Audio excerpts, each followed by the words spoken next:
The deep hip rotators are an extremely important group of muscles located on the backside of the joint that help create a lot of stability throughout our hip joint. They also control internal and external rotation of the lower leg.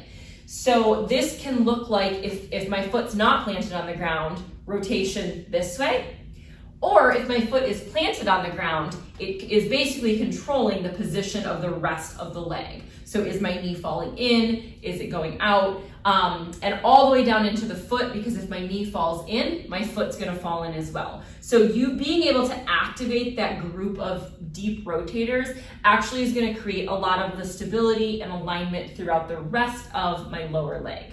If you're a dancer, these are also known as your turnout muscles. So it's really important that we learn how to find them and activate them so that you can understand the best ways to strengthen them. So they're located on the back side of the hip joint. So if we look at the model here, essentially the direction that they go is from the head of the femur, which is your thigh bone, across, and they can have connections into the pelvis and the tailbone. So they kind of are coming across into this direction. So when they shorten, or when they're activated, they create rotation within the leg and the femur. So one way that I cue people to find these deep hip external rotators are from a standing position. If you think about your sits bones, so your sits bones are basically these two bones right here.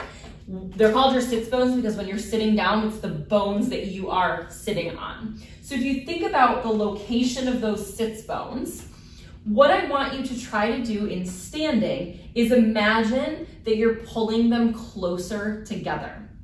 So if I do it and kind of exaggerate it for you, if I think about those two bones coming closer together, essentially what you should see happen, and again, I'm really gonna exaggerate this here, but my knees are gonna shift outward a little bit. Now this is a lot farther than we need them to go. It's actually gonna be a very subtle thing, and it's almost more of a feeling. But I want you to try that and do them with your knees a little bit bent so that you can kind of feel what happens to the rest of the leg when you activate those deep rotators. You'll notice my knees kind of shift out a little bit, the arches of my feet pull up a little bit, and that's because we're activating these groups of muscles right in through here and pulling them closer together or shortening them. Now, this is really important, a really important concept to kind of learn to feel and sense so that you can use it with other things that you do. So for instance, if we look at a squat, we know not to let the knees fall inward when we go down into a squat. We hear this all the time.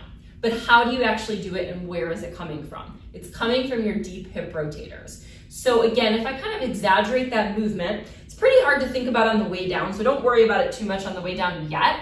What I want you to do is at the bottom of your squat, imagine pulling those sits bones closer together as you raise back up.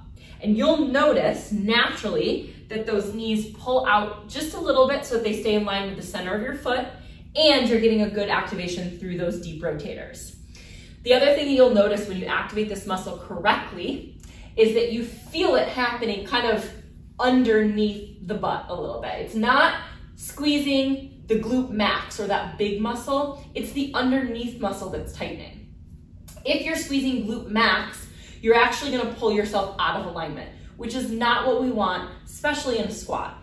Instead, you should feel the muscle just underneath that, kind of tightening and working, and it's just assisting you to lift back up out of your squat or any exercise that you're working on. You can also do the same with the deadlift. So as I go through my deadlift, I think about, as I return back up to standing, pulling those sits bones closer together, getting that little bit of subtle activation in the deep hip rotators, which in turn is gonna stabilize and help keep the rest of my lower leg in awesome alignment.